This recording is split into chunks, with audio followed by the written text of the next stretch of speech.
ஓம் சாந்தி. அவ்யக்த முரளி 18-2-1986. அவ்யக்த பாப்தாதா, மதுபன். இன்றைய முரளியின் தலைப்பு நிரந்தர சேவாதாரி மற்றும் நிரந்தர யோகி ஆகுங்கள். நிரந்தர சேவாதாரி மற்றும் நிரந்தர யோகி ஆகுங்கள். இன்று ஞான கடலான தந்தை தனது ஞான கங்கைகளை பார்த்து கொண்டிருக்கிறாங்க. ஞான கடல்ல இருந்து உருவான ஞான கங்கைகள் எப்படி மற்றும் எங்கெல்லாம் சென்று பாவனமாக்கி தற்பொழுது கடல் மற்றும் கங்கையின் சந்திப்பு செஞ்சிட்டு இருக்கீங்க. இது கங்கை கடலின் சந்திப்பு. இந்த மேலாவுல நாலாபுறங்களிலும் உள்ள கங்கைகள் வந்து சேர்ந்துட்டீங்க. பாப்தாதாவும் ஞான கங்கைகளை பார்த்து மகிழ்ச்சி அடைகிறாங்க. ஒவ்வொரு கங்கை இடத்திலும் பதித்த உலகை, பதித்த மனிதர்களை பாவனமாக ஆக்கியே தீருவோம் அப்படிங்கிற அந்த திட நிச்சயம் மற்றும் போதை இருக்குது. இந்த நிச்சயம் மற்றும் போதையினால ஒவ்வொருவரும் சேவை களத்துல முன்னேறி சென்று கொண்டே இருக்கீங்க. விரைவாக மாற்றத்திற்கான காரியம் முடிவடைந்துடணும் அப்படிங்கிற அந்த ஆர்வம் மனதில் இருக்குது. ஞான கங்கைகள் அனைவரும் ஞான கடலுக்கு சமமா, விஸ்வ கல்யாணக்காரியா, வரதானியா மற்றும் மகாதானியா, கருணை உள்ளமுடைய ஆத்மாக்களாக இருக்கீங்க. ஆகையினால ஆத்மாக்களினுடைய துக்கம் அசாந்தியின் ஓசைகளை அனுபவம் செஞ்சு அவங்களுடைய துக்கம் அசாந்தியை மாற்றக்கூடிய சேவையை தீவிர வேகத்தில் செய்யக்கூடிய ஆர்வம் அதிகரிச்சுக்கிட்டே இருக்கு. துக்க ஆத்மாக்களினுடைய மன குமுறல் கேட்டு கருணை வருது இல்லையா? அனைவரும் சுகமானவர்களாக ஆகிடணும் அப்படிங்கிற அந்த அன்பு ஏற்படுது. சுகத்தினுடைய கிரணங்கள், அமைதியினுடைய கிரணங்கள், சக்தியின் கிரணங்கள் உலகத்துக்கு கொடுப்பதற்கு நிமித்தமாக ஆகியிருக்கீங்க. ஆரம்பத்திலிருந்து இன்று வரை ஞான கங்கைகளின் சேவையானது எந்த அளவுக்கு மாற்றம் ஏற்படுவதற்கு நிமித்தமாக இருக்குது அப்படிங்கிறத பார்த்துட்டு இருந்தாங்க பாப்தாதா. இப்போ குறுகிய காலத்துல அநேக ஆத்மாக்களுக்கு சேவை செய்யணும். 50 ஆண்டுகளுக்குள்ள உள்நாடு அயல்நாட்டுல சேவைக்கான அஸ்திமாரம் மிக நன்றாக போட்டிருக்கீங்க. நாலாபுறங்களிலும் சேவை நிலையங்களை உருவாக்கியிருக்கீங்க. ஓசை பரப்பக்கூடிய சாதனங்களை விதவிதமான ரூபத்துல பயன்படுத்துறீங்க. இதுவும் சரியாகவே செஞ்சிருக்கீங்க. உள்நாடு அயல்நாடுகள்ல காணாமல் போன குழந்தைகளின் குழு உருவாகி இருக்குது மற்றும் உருவாகி கொண்டு இருக்கும்.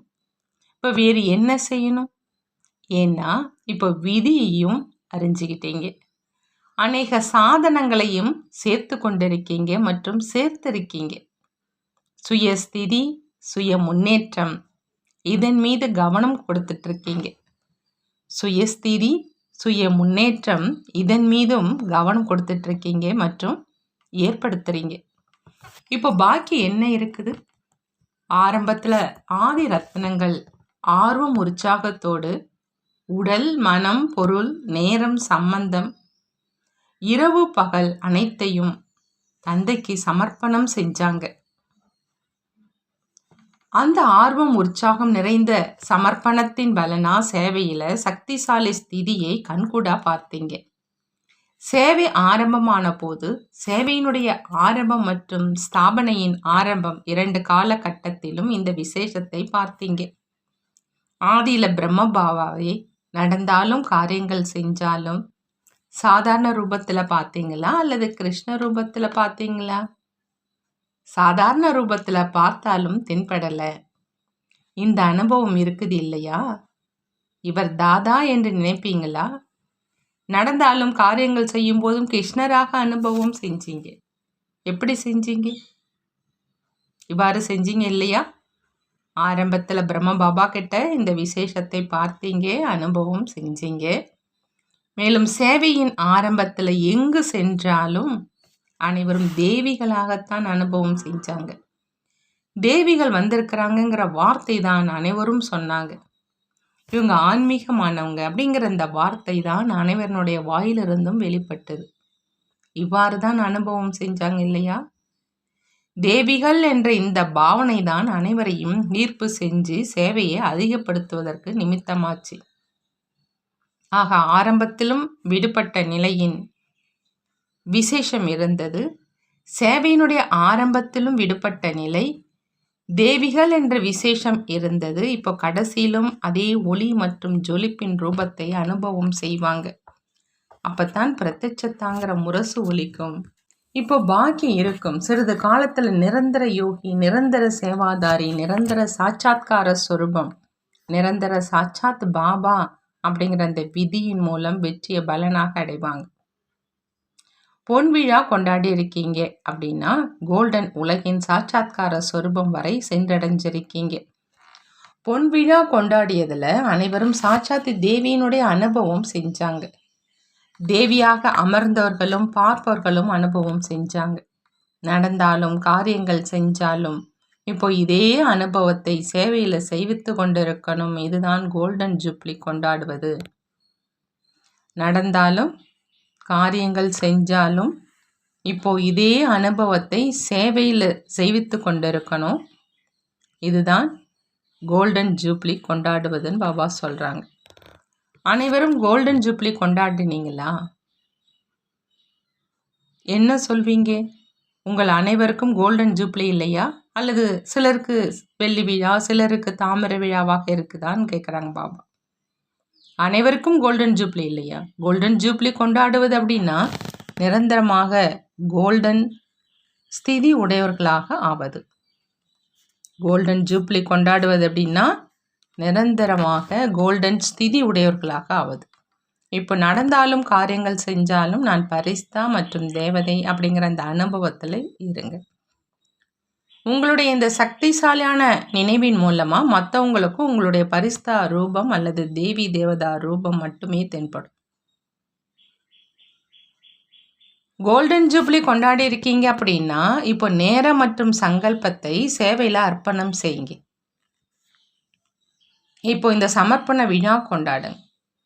சுயத்தின் சிறிய சிறிய விஷயங்களுக்காக, அதாவது உடல், மனம், சாதனங்கள், சம்பந்தங்கள் போன்றவைகளுக்காக தனது நேரம் மற்றும் சங்கல்பத்தை பயன்படுத்தாதீங்க. சேவையில் பயன்படுத்துவது அப்படின்னா சுய முன்னேற்றத்திற்கான பரிசு தானாகவே பலனாக கிடைக்கும். இப்போ தனக்காக நேரத்தை பயன்படுத்துவதை மாற்றம் செய்யுங்க. பக்தர்கள் சுவாசத்துக்கு சுவாசம் நாமம் ஜபிப்பதற்கு முயற்சி செய்வது போல சுவாசத்துக்கு சுவாசம் சேவையில் ஆர்வம் இருக்கணும்.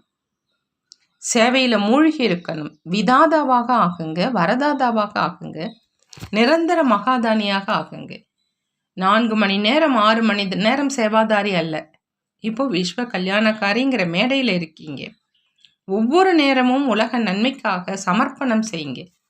உலக நன்மையில சுய நன்மையும் தானாகவே அடங்கியிருக்கும். சங்கல்பம் மற்றும் வினாடி சேவையில பிஸியாக வைத்துக் கொள்வீர்களோ, நேரம் இல்லையோ, பிறகு மாயக்கம் உங்களிடம் வருவதற்கு நேரம் இருக்காது.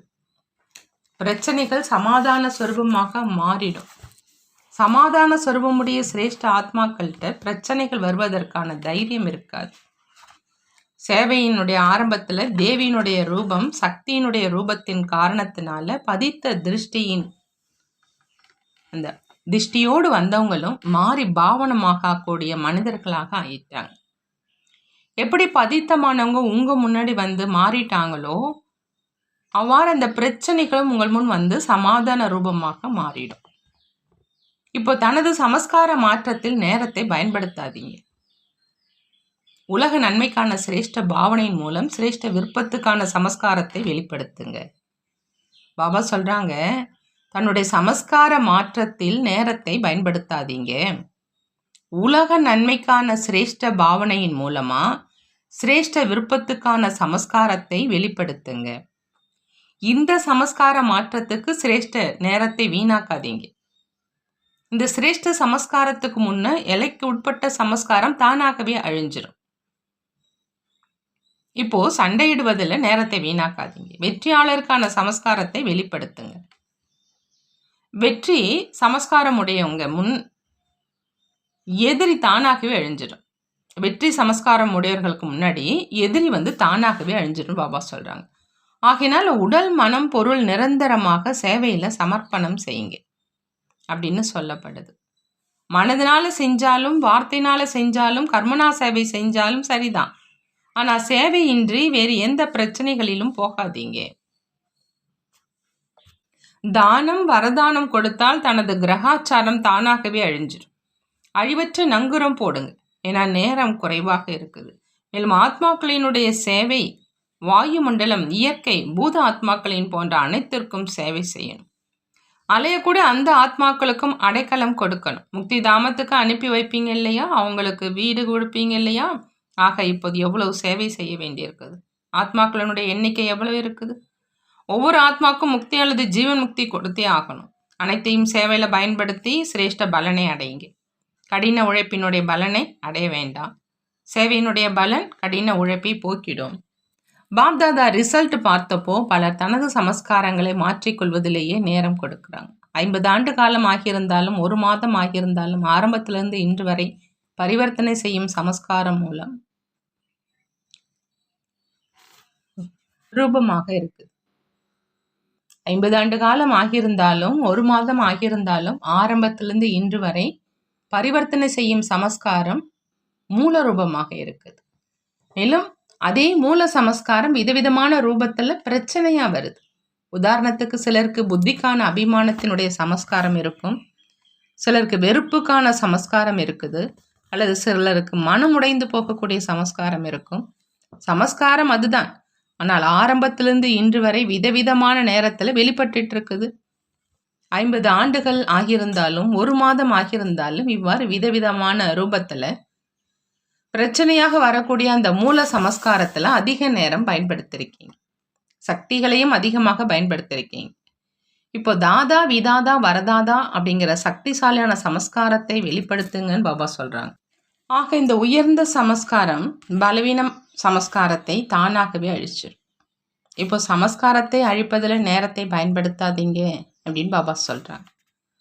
ஆனால் சேவையினுடைய பலன் மூலமாக, பலனுடைய சக்தி மூலமாக தானாகவே அழிஞ்சிடும். நல்ல ஸ்திதியோடு சேவையில் பிஸியாக இருக்கும்போது சேவையினுடைய குஷினால் அந்த நேரத்தில் பிரச்சனைகள் தானாகவே மறைந்துடுது அப்படிங்கிற அனுபவமும் இருக்குது. ஏன்னா பிரச்சனைகளை பற்றி சிந்திப்பதற்கு நேரமே இல்லை. ஒவ்வொரு வினாடி ஒவ்வொரு சங்கல்பத்திலும் சேவையில் பிஸியாக இருந்த பிரச்சனைகளுடைய நங்கூரம் துண்டிக்கப்பட்டுடும், தூரமாகிடும். நீங்கள் மற்றவங்களுக்கு வழி காட்டுறதுல தந்தையினுடைய பொக்கிஷங்களை கொடுப்பதற்கு நிமித்த உதவியாளராக ஆகிறப்போ பலவீனங்கள் தானாகவே தூரமாக ஆயிடும். இப்போ என்ன செய்யணும் அப்படிங்கிறத புரிஞ்சுக்கிட்டீங்களான்னு பாபா கேட்குறாங்க. இப்போ எல்லையற்ற சிந்தியுங்க, எல்லையற்ற காரியத்தை பற்றி சிந்தியுங்க.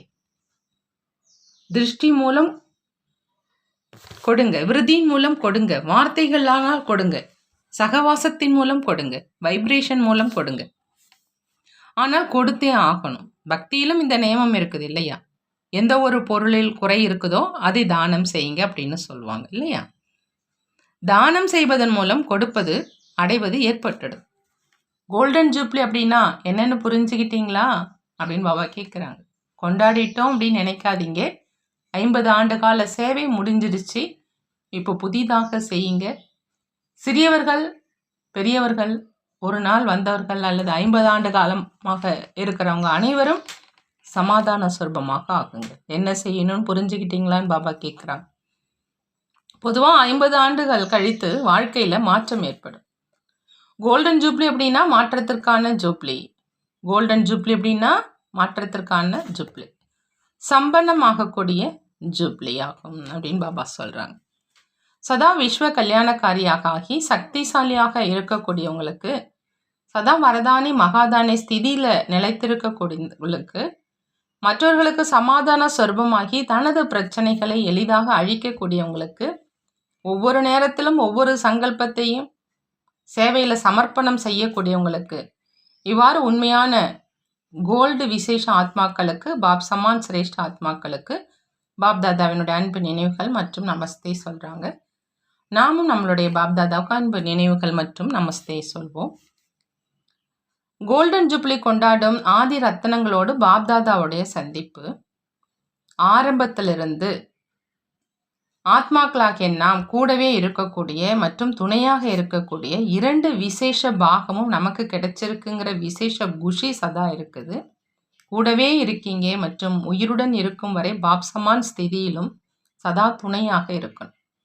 ஆக கூடவே இருக்கணும் மற்றும் துணையாக இருக்கணும். இந்த விசேஷ வரதானம் ஆரம்பத்திலிருந்து கடைசி வரை கிடைச்சிருக்குது. அன்பின் மூலம் பிறப்பு ஏற்பட்டது. முன்பு ஞானம் இல்லை, அன்பினால் தான் உருவாகி இருக்கீங்க. எந்த அன்பினால உருவானீங்களோ அதே அன்பு அனைவருக்கும் கொடுப்பதற்கு நிமித்தமாக இருக்கீங்க. எதிரில் யார் வந்தாலும் அனைவரின் மூலம் விசேஷமாக உங்கள் தந்தையினுடைய அன்பின் அனுபவம் செய்யணும். உங்கள் மூலம் தந்தையினுடைய சித்திரம் மற்றும் உங்களது நடத்தையின் மூலம் தந்தையினுடைய சரித்திரம் தென்படும். ஒருவேளை யாராவது தந்தையினுடைய சரித்திரம் என்ன அப்படின்னு கேட்டால் உங்களது நடத்தைகள் சரித்திரமாக காண்பிக்கணும். தந்தையினுடைய சரித்திரம் என்னன்னு கேட்டால் உங்களது நடத்தைகள் சரித்திரமாக காண்பிக்கணும்னு பாபா சொல்கிறாங்க. ஏன்னா சுயம் தந்தையினுடைய சரித்திரத்தை பார்த்துருக்கீங்க. கூடவே இருந்த ஆத்மாக்கள் நீங்கள். அது ஒரு தந்தையினுடைய சரித்திரம் மட்டுமல்ல, கோபிகளின் நாயகன் மற்றும் கோபியர்களின் சரித்திரம். தந்தை குழந்தைகளின் துணையோடு தான் ஒவ்வொரு காரியமும் செஞ்சிருக்கிறாங்க, தனியாக செய்யலை. குழந்தைகளை சதா முன்னிறுத்தினாங்க. ஆக முன்னிறுத்துவது இதுவும் சரித்திரம். இப்படிப்பட்ட சரித்திரம் விசேஷ ஆத்மாக்களாகிய உங்கள் மூலம் தென்படணும். ஒருபோதும் நான் முன்னால் இருக்கணும் அப்படிங்கிற சங்கல்பம் ஒருபோதும் தந்தை செஞ்சது கிடையாது. இதிலும் சதா தியாகியாக இருந்தார். மேலும் இந்த தியாகத்தின் பலனா அவர் முன்னால் வந்தார். ஒவ்வொரு விஷயத்திலும் பிரம்ம பாபா நம்பர் 1ஆக ஆனார். ஏன் முன்வைப்பது அப்படின்னா முன்னால் செல்வது. இந்த தியாக உணர்வின் மூலம் சம்பந்தங்களின் தியாகம், பொருட்களின் தியாகம், இது ஒன்றும் பெரிய விஷயம் இல்லை. ஆனால் ஒவ்வொரு காரியத்திலும் சங்கல்பத்திலும் மற்றவர்களை முன்னால் வைப்பதற்கான பாவனை, இந்த தியாகம் சிரேஷ்ட தியாகமாக இருந்தது. இதைத்தான் சுய உணர்வை அழித்து விடுவது அப்படின்னு சொல்லப்படுது. நான் என்பதை அழிச்சிடுறது. ஆக நேரடியாக பாலனை அடைந்தவர்களிடத்துல விசேஷ சக்திகள் இருக்குது. நேரடி பாலனையுடைய சக்தி குறைந்தது கிடையாது. அதே பாலனையை இப்போ மற்றவர்களது பாலனையாக வெளிப்படுத்திக்கிட்டே செல்லுங்க. விசேஷமானவர்களாகத்தான் இருக்கீங்க. அநேக விஷயங்களின் விசேஷமானவர்களாக இருக்கீங்க. ஆரம்பத்திலிருந்து தந்தையின் கூடவே நடிப்பு நடிச்சிருக்கீங்க. இது ஒன்றும் குறைந்த விசேஷங்கள் கிடையாது. விசேஷங்கள் பல இருக்குது. ஆனால் விசேஷ ஆத்மாக்களாக நீங்கள் தானமும் விசேஷமாக செய்யணும். ஞான தானம் அனைவரும் செய்கிறாங்க. ஆனால் நீங்கள் தங்களது விசேஷங்களை தானம் செய்யணும். ஞான தானம் எல்லாரும் செய்கிறாங்க. ஆனால் நீங்கள் தங்களது விசேஷங்களை தானம் செய்யணும். தந்தையினுடைய விசேஷங்கள் தான் உங்களுடைய விசேஷங்கள். ஆகையினால அந்த விசேஷங்களை தானம் செய்யுங்க. யார் விசேஷங்களை தானம் செய்வதில் மகாதானியாக இருக்கிறாங்களோ அவங்க சதா காலத்துக்கும் மகானாக இருப்பாங்க. பூஜை நிலையிலும் சரி, பூஜாரி நிலையிலும் சரி, முழு கல்பத்திலும் மகான்களாக இருப்பாங்க. பிரம்மபாபாவை பார்த்திருக்கீங்க. கடைசியிலும் கலியுகத்தின் கணக்கிலும் மகானாக இருந்தார். ஆக ஆரம்பத்திலிருந்து கடைசி வரை இப்படிப்பட்ட மகாதானிகள் மகான்களாக இருப்பாங்கன்னு பாபா சொல்கிறாங்க. நல்லது. உங்களை பார்த்து அனைவரும் குஷி அடைந்தாங்க அப்படின்னா குஷி கொடுத்துருக்கீங்க இல்லையா? மிகவும் நன்றாக கொண்டாடினீங்க, அனைவரையும் மகிழ்வித்தீங்க. பாப்தாதா விசேஷ ஆத்மாக்களினுடைய விசேஷ காரியத்தை பார்த்து மகிழ்ச்சி அடைகிறாங்க. அன்பு மாலை தயாராக இருக்குது இல்லையா? முயற்சியாளர்களுடைய மாலை, சம்பூர்ணமானவர்களுடைய மாலை, இது சரியான நேரத்தில் வெளிப்பட்டு கொண்டிருக்குதுன்னு சொல்கிறாங்க பாபா. யார் எந்த அளவுக்கு சம்பூர்ண பரிஸ்தா என்று அனுபவம் செய்கிறாங்களோ அவங்க மாலையில் மணியாக வராங்க அப்படிங்கிறத புரிஞ்சிக்கிங்கன்னு பாபா சொல்கிறாங்க. யார் எந்த அளவுக்கு சம்பூர்ண பரிஸ்தான அனுபவம் செய்கிறாங்களோ அவங்க மாலையில் மணியாக வராங்க. அவங்க தகுந்த நேரத்தில் வெளிப்பட்டு இருக்காங்க. ஆனால் அன்புங்கிற மாலை உறுதியாக இருக்குது இல்லையா அப்படின்னு பாபா கேட்குறாங்க. அன்பு மாலையின் மணிகள் சதா அமரர்களாக இருக்கிறாங்க. அன்பு மாலையினுடைய மணிகள் சதா அமரர்களாக இருக்கிறாங்க, அழிவற்றவர்களாக இருக்கிறாங்க. அன்புங்கிற விஷயத்தில் அனைவரும் பாஸ் மார்க் அடையக்கூடியவங்க. மற்றபடி சமாதான சொரூபத்தின் மாலை தயாராகணும். சம்பூர்ணம் அப்படின்னா சமாதான சொரூபம், சம்பூர்ணம் அப்படின்னா சமாதான சொரூபம். பிரம்ம பாபா கிட்ட பிரச்சனையை கொண்டு செல்றவங்களும் பிரச்சனையை மறந்து விடுவதை பார்த்துருக்கீங்க. எதை கொண்டு வந்தோம், எதை கொண்டு செல்கின்றோம், இந்த அனுபவம் செஞ்சாங்க இல்லையா? பிரச்சனைகளுக்கான விஷயங்கள் பேசுவதற்கான தைரியமின்றி இருந்தாங்க. ஏன்னா சம்பூர்ண நிலைக்கு முன் பிரச்சனைகள் என்பது குழந்தைகள் விளையாட்டாக அனுபவம் செஞ்சாங்க. அதனால் தான் அழிஞ்சிருச்சு. இதுதான் சமாதான சொர்பம்னு சொல்லப்படுது. ஒவ்வொருவரும் சமாதான சொர்பம் ஆக்கிட்டா பிறகு பிரச்சனைகள் எங்கு செல்லும்? அரை கல்பத்துக்கு விடைபெறும் விழா நடந்துரும். இப்போ உலக பிரச்சனைகளுக்கு சமாதானம் தான் பரிவர்த்தனை. ஆக எந்த கோல்டன் ஜூப்ளி கொண்டாடினீங்க? வளைந்து கொடுக்கும் ஜூப்ளி கொண்டாடினீங்க. எது வளைந்து கொடுக்குறாங்களோ அது எந்த ரூபத்தில் கொண்டு வர விரும்பினாலும் அந்த ரூபத்தில் கொண்டு வர முடியும். வளைந்து கொடுப்பது அப்படின்னா அனைவருக்கும் பிரியமானவர்களாக ஆவது. இருந்தாலும் அனைவருடைய பார்வை நிமித்தமாக இருப்பவர்களின் மீது இருக்குது. நல்லது. பாபா வரதானம் கொடுக்கறாங்க. சிரேஷ்டதாவின் ஆதாரத்தில் அருகாமையின் மூலம் சிரேஷ்ட பிராப்தியை உருவாக்கக்கூடிய விசேஷ நடிப்பு நடிப்பவர் ஆகுக. விசேஷ நடிப்பு நடிப்பவராக ஆகணும் அப்படின்னா பாபா சொல்றாங்க, சிரேஷ்டதாவின் ஆதாரத்தில் அருகாமையின் மூலம் சிரேஷ்ட பிராப்தியை உருவாக்கணும். இந்த மறுபிறவி வாழ்க்கையில சிரேஷ்டதாவிற்கு ஆதாரம் 2 விஷயங்கள். இந்த மறுபிறவி வாழ்க்கையில சிரேஷ்டதாவிற்கு ஆதாரம் 2 விஷயங்கள். ஒன்று சதா பரோபகாரியாக இருக்கிறது, 2வது பால பிரம்மாச்சாரியாக இருப்பது.